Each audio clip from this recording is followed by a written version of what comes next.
something that I found interesting about your deal, compared to some of the way other top teams are operating right now, is that you made the decision to sell majority stake, if I am correct, at the time that you did it. And obviously, this is almost like building a part of the sports portfolio that it will continually be funded over time. You're not going to always have to go raise rounds over and over and over again. But there is the inverse from a personal gain perspective, where you could have ended up like some of these other teams that do that, and one day Jason Lake is a close to worth $500,000 or $100 million, $50 million, because that valuation number goes through the roof, and then you cash out and you walk away.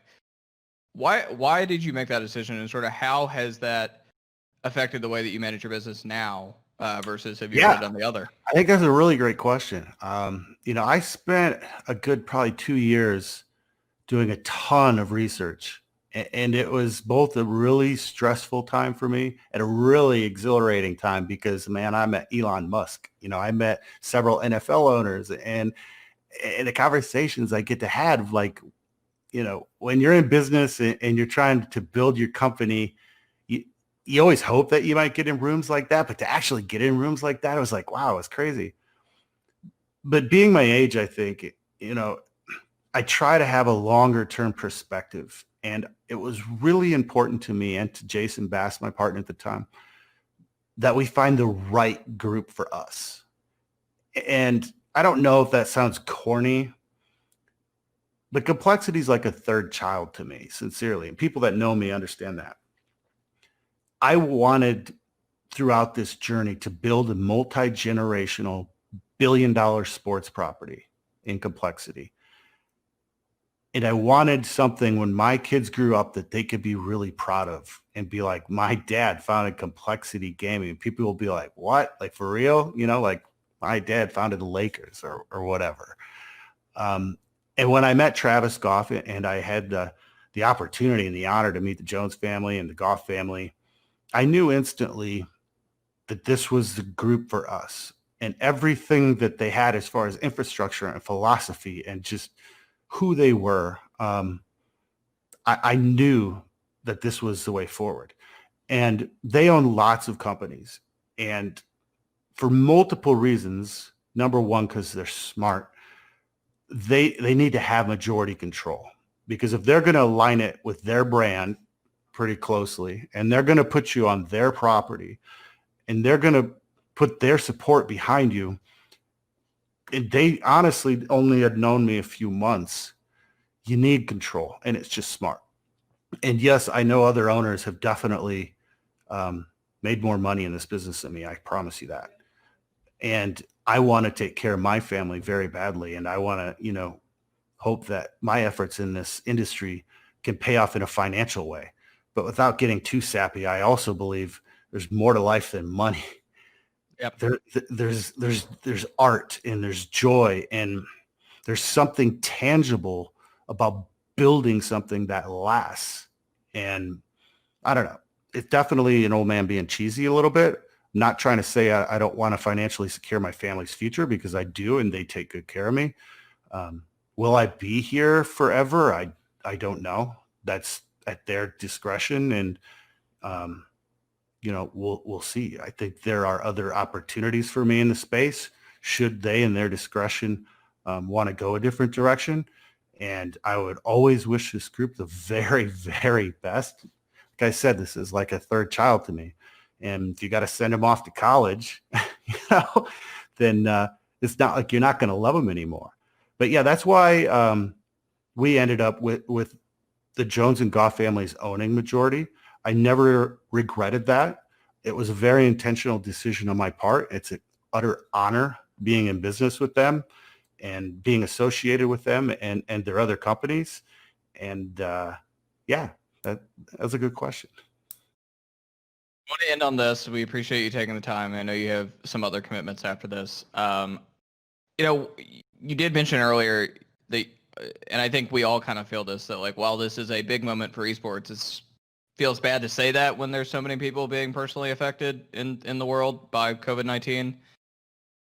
But it is, while there are certain businesses that are failing or will fail at the hands of COVID, and probably would have eventually anyway, there will also be revenue opportunities that will come of this after the pandemic is over. More people have had exposure to esports because, again, like you mentioned, people that work in advertising agencies or are marketing parts of big companies are trying to look for somewhere to spend their advertising money on something effective. And that is now esports, or will be esports. In terms of what those revenue opportunities are, what do you predict when the pandemic is over, advertising and revenue looks like for esports at large? I mean, that's a good question, but certainly a broad one. I think, as I said earlier, that the current situation is going to slow that revenue down. I think that's going to accelerate the deflation of the bubble that we're in, because certain teams that were so dependent on investment might have a harder time finding investment in the new normal.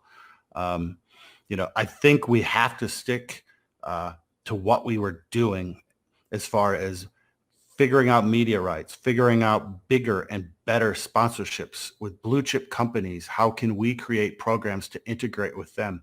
How can each brand create narratives that align with different companies to where you can create multi-year partnerships to drive revenue that is growing steadily, and we're not constantly trying to go back to the sales table every 12 months.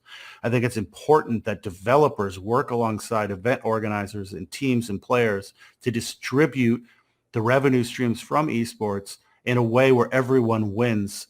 A lot of times the developers have so much control, where if they're not going to work with you to put your logo in the game, where they have another product to sell, and now you're getting rev share off your logo on a Rocket League car or a weapon skin or whatever it is, and continually insert those products into the game in a meaningful way, we're not going to be able to grow and take advantage of the eyeballs that we have and people that want to support our organizations, people that want to spend their discretionary income but don't have enough options to do so. So I think we're going to continue to see these different ideas that we're already working on over the next couple of years. I think media rights are going to be huge. I think in-game items are going to continue to be huge. I think more and more sponsorships that are really engaged with the partner far beyond just a jersey or a logo slap. You're going to start to see leading companies, and already are, with automobiles and different companies